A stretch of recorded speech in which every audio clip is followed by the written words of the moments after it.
Assalamualaikum warahmatullahi wabarakatuh. Oke ya, alhamdulillahirabbil alamin ya. Kita bisa bertemu ya. Oke, ini maaf saya lupa merubah ya. Ini adalah pertemuan 2 ya. Pertemuan 2 pemahaman, kita akan membahas yaitu materi pemahaman pemrograman komputer. Sebelumnya pertemuan 1 kita membahas yaitu perkenalan ya. Mengenal saya sebagai dosen di mata kuliah pemrograman komputer dan aturan-aturan di perkuliahan, kemudian juga adalah silabus apa-apa saja yang kita pelajari di mata kuliah pemrograman komputer ini. Oke, kita membahas di sini adalah definisi komputer ya, bahwa komputer itu adalah mesin ya yang dia terdiri dari dua karakter ya, karakter 1 dan 0 atau kita sebut bilangan biner ya. Itu adalah mesin ya, mesin komputer yang membaca bahwa A itu adalah bilangan binernya berapa, seperti itu ya. Kemudian karena itu agar komputer dapat dioperasikan oleh manusia seperti biasanya, maka dibutuhkan penerjemah ya. Jadi ada penerjemah di komputer agar kita sebagai manusia pun ya kita berinteraksinya ya seperti kita ke manusia yang lain gitu ya. Jadi kita tidak perlu menggunakan ya bahasa mesin. Oleh karena itu ada penerjemahnya. Dan di komputer tentu saja ada beberapa perangkat ya, seperti perangkat lunak ya, software, kemudian perangkat manusia ya, dan perangkat keras. Nah, perangkat software ini adalah istilah khusus untuk data yang diformat dan disimpan secara digital, termasuk program komputer, dokumentasinya, dan berbagai informasi yang bisa dibaca dan ditulis oleh komputer gitu ya. Jadi memang bersifat digital ya. Nah, di sini saya bahasnya software ya dulu, dimana software itu memiliki klasifikasi software, yaitu yang paling utama adalah sistem operasi ya. Jadi software utama adalah sistem operasi ya, bahwa sistem operasi ini adalah mengendalikan sistem kerja yang mendasar sehingga mengatur kerja media ya. Jadi ada input ya, ada output, dan ada juga pemrosesannya juga ya. Jadi utama ya sistem operasi itu. Kemudian juga ada program aplikasi, yaitu sesuai kebutuhan tertentu. Contoh program pengolahan kata, pengembangan kerja, presentasi, desain grafis, dan sebagainya. Tergantung ya kebutuhan kita. Kemudian utility ini adalah penunjang ya di komputer itu, bisa berupa misalkan memformat flash disk, mengkompres file, dan sebagainya. Nah, program paket ini adalah program yang dikembangkan untuk kebutuhan umum. Kemudian klasifikasi software pun ya, di sini juga ada bahasa pemrograman, di mana bahasa pemrograman itu adalah sebuah instruksi-instruksi ya yang ditulis, yang nanti diterjemahkan ya dan dikenal oleh si bahasa mesin, sehingga bahasa pemrograman itu outputnya atau hasilnya adalah aplikasi yang kita bisa gunakan sesuai kebutuhannya ya. Aplikasi itu banyak ya, jadi sesuai kebutuhannya.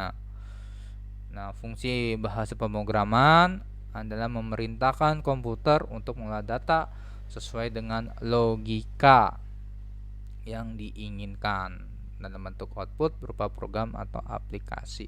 Di mana pertemuan besok ya, minggu depannya lagi, kita akan membahas algoritma. Bahasa pemrograman itu membutuhkan algoritma ya, agar nanti juga bisa membuat sebuah aplikasi. Dimana tadi saya katakan bahwa fungsi bahasa pemrograman outputnya adalah program atau aplikasi.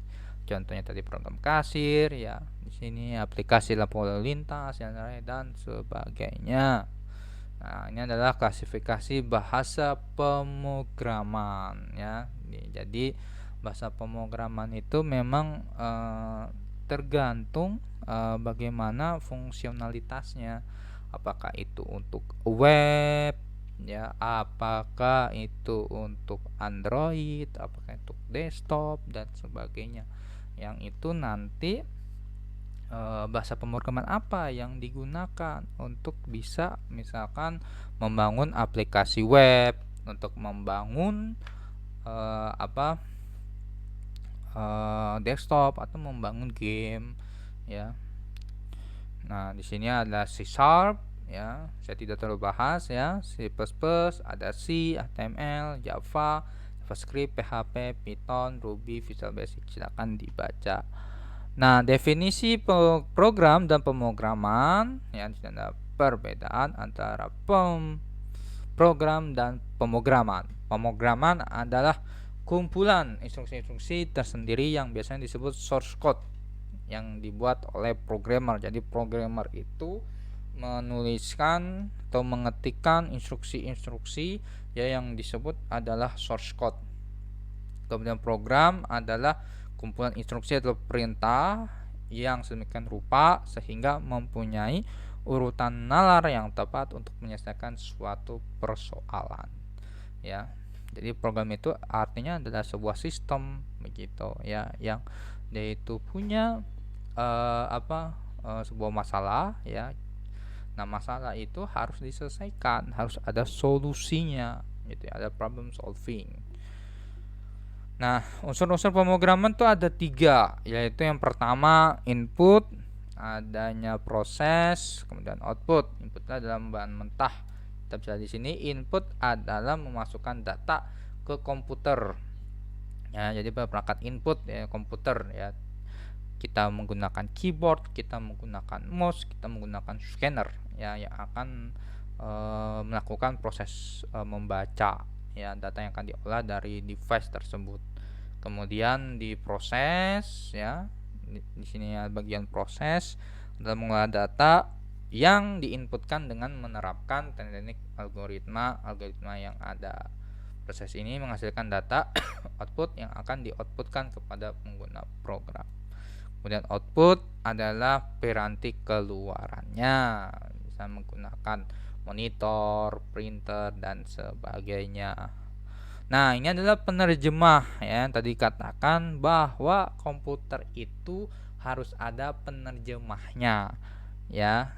Misalkan kita bahasa tingkat tinggi ya, kita ini termasuk bahasa tingkat tinggi manusia yang itu nanti harus dibaca oleh bahasa tingkat rendah. Nah, bahasa tingkat rendah itu siapa? Itu adalah mesin komputer atau assembler ya.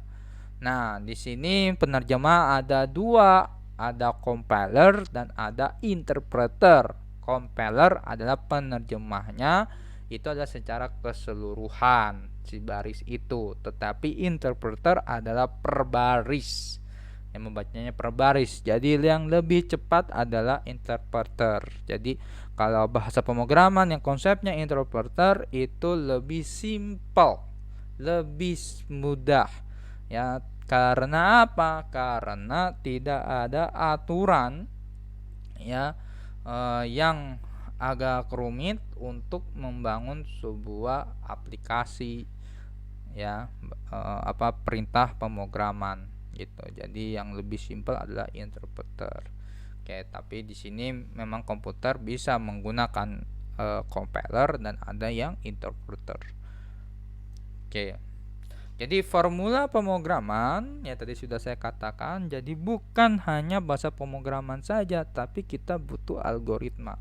Jadi algoritma plus struktur data, struktur data itu adalah bahasa pemrograman, maka dia adalah pemrograman atau dia program ya, sebuah aplikasi.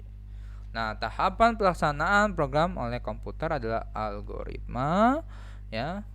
Kemudian program dalam bahasa tingkat tinggi, kemudian dikompilasi ke bahasa mesin dan di situ CPU yang bekerja. Nah, bahasa pemrograman ya yang tujuannya aplikasi ya, di sini ada dua, yaitu ada khusus dan adanya umum. Khusus adalah kelompok bahasa pemrograman ya yang memang di bidang tertentu. Ada di bidang ekonomi, ada di bidang akuntansi, ada mesin ya dan sebagainya. Dia khusus-khusus. Ya, seperti CNC ya, mesin ya, itu dia khusus itu ya. Dan kemudian ada yang bertujuan umum ya. Jadi masyarakat ya itu bisa menggunakan gitu, entah itu tujuannya untuk bisnis, untuk akademik dan sebagainya, game ya bisa gunakan itu. Oke, kemudian bahasa pemrograman berdasarkan kedekatan ya itu ada dua. Tadi juga saya bahas. Tingkat rendah adalah mesin ya, assembling, machine language. Tingkat tinggi adalah kita manusia ya. Oke, nah paradigma pemrograman di sini memang banyak ya. Jadi memang paradigma ini yang akan membuat sebuah konsep ya si program itu yang akan memang mempengaruhi ya si program itu bekerja. Bagaimana program itu mungkin sulit untuk kita gunakan ya, itu memang tergantung juga dari paradigmanya ya. Nah, contoh saja saya misalkan pemrograman prosedural. Pemrograman prosedural ini bagaimana contoh misalkan kita ingin membuat sebuah kue ya. Nah, kue itu nggak ada cetakannya ya. Jadi kita membuat kue ya sudah kita sendiri yang membentuknya ya. Kita karena itu prosedural ya, harus sesuai itu. Tidak dibantu bagaimana memudahkan gitu ya, biar nanti berkelanjutan. Tapi tidak gitu ya. Jadi setiap kita bikin kue ya kita bikin gitu ya, kita bikin tidak ada cetakannya. Tapi kalau misalkan kita berorientasi objek, ini beda lagi, jadi ada cetakannya. Ketika kita bikin kue ini sudah ada cetakannya ya, ada adonannya ya. Kemudian kita taruh di cetakan itu dan bisa saja di oven dan sebagainya gitu ya. Jadi memang itu yang mempengaruhi bagaimana konsep nanti membuat sebuah pemrograman komputer, paradigma itu. Nah, perbedaan di belajar memprogram dan bahasa pemrograman di sini adalah belajar memprogram adalah belajar tentang metodologi pemecahan masalah ya, seperti algoritmanya gitu ya. Ini ada algoritmanya ya kalau belajar pemrograman ya. Jadi dia bagaimana ada masalah, kita problem solving, dan di situ dituangkan dengan notasi-notasi ya yang bisa dibaca. Kemudian sedangkan belajar bahasa pemrograman ya, berarti ini bahasa pemrogramannya kita harus tahu ya aturan-aturan tata bahasanya, pernyataan-pernyataannya, tata cara pengaplikasian kompilernya, dan memanfaatkan pernyataan tersebut untuk membuat program yang ditulis hanya dalam bahasa itu saja ya. Jadi belajar memprogram adalah algoritma, kita belajar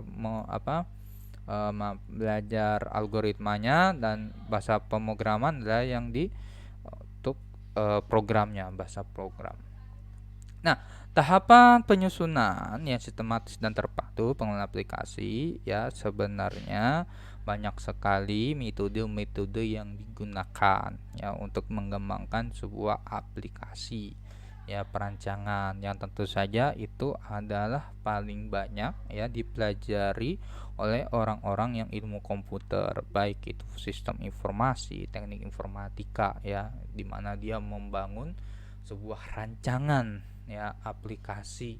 Karena aplikasi itu bukan hanya sekedar source code saja atau bahasa pemrograman. Jadi di luar bahasa pemrograman itu pun ada banyak yang mempengaruhinya, yang menyusunnya itu ya. Contoh adalah bagaimana kita satu mendefinisikan masalah ya. Kita di sini mengumpulkan data ya, dan ketersediaan sumber daya gitu ya. Jadi masalahnya apa gitu ya. Misalkan contoh gini ya, aplikasi ya. Apa tadi ini saya lupa ya, harus ada nanti ada contoh gitu ya. Nanti akan saya berikan ya contohnya itu. Ini sama ya. Apa belum saya susun ke sini. Jadi masalahnya begini. eh Misalkan penerimaan mahasiswa baru. Nah, untuk penerimaan mahasiswa baru, ketika tidak menggunakan sebuah aplikasi ya, apa kita untuk informasi ya, bisa saja kita ke kampus ya lebih lengkapnya. Nah, jadi kan terkendala tuh mengenai informasi. Nah, kemudian permasalahannya misalkan ketika kita mengisi formulir. Nah, kita harus uh, mengisikan ya formulir ya kalau kita misalkan offline gitu ya, kita mengantarkan ke kampus gitu ya. Jadi uh, panas ya, atau dingin malam atau hujan ya, kita kudu ke kampus ya. Tapi ini sistem kita tinggal mengisinya di situ gitu ya, atau misalnya teknologi. Nah, kemudian misalkan ada nih si kampus itu misalkan dia bikin grade ya. Saya dulu pernah di salah satu kampus swasta juga ya, di situ nanti ada grade-grade-nya gitu kan, ada kelas-kelasnya. Nah, di sini juga bisa membuat sebuah aplikasi misalkan ujiannya ya, di mana tinggal mengisi si calon mahasiswa itu ya, mengisi dari pertanyaan yang ada ya, kemudian nggak usah dikoreksi gitu ya, dan tentu saja kan itu juga menghemat kertas ya. Nah, seperti itulah permasalahan yang konvensional. Nah, kemudian kan analisa kebutuhannya mengumpulkan kebutuhan untuk pengembangan program. Nah, jadi kebutuhannya apa? Ya, tentu saja kebutuhannya adalah aplikasi ya, kemudian servernya untuk hostingnya gitu ya. Nah, contohnya itu. Kemudian tinggal penyusunan algoritma ya. Nah, bagaimana membuat sebuah flowchart untuk penerimaan mahasiswa baru ya. Sebuah desain aktivitas ya, agar si aplikasinya itu ya seperti apa digunakan ya, alurnya seperti apa ya dari awal sampai akhir. Kemudian pengkodean, pemrograman ya, jika program memerlukan database untuk menyimpan informasi. Nah, jadi ini bahasa pemrogramannya apa? Misalkan web ya, misalkan PHP gitu ya. Misalkan MySQL ya, JavaScript, CSS, HTML gitu. Jadi bahasa-bahasa pemrograman yang mendukung di aplikasi itu ya. Ya, itu tergantung misalkan dia aplikasinya itu basisnya mau kemana ya, ke web atau desktop atau Android gitu. Jadi Android itu bahasa apa tuh yang digunakan. Kemudian testing dan debugging ya, di sini adanya pengujian ya, misalkan melakukan pengujian tes misalkan 100 mahasiswa ya, 100 user ya masuk ke dalam aplikasi muat atau tidak gitu kan. Kalau misalkan skala kampusnya besar ribuan ya, berarti 2000 atau 5000 user gitu ya bisa masuk apa enggak di dalam ketika dia bersama ya masuk ya, kuat apa tidak. Dan tentu saja pemeliharaan ini ya, ini adalah selama program itu digunakan, kekurangan dicatat dan digunakan untuk memperoleh program itu apakah ada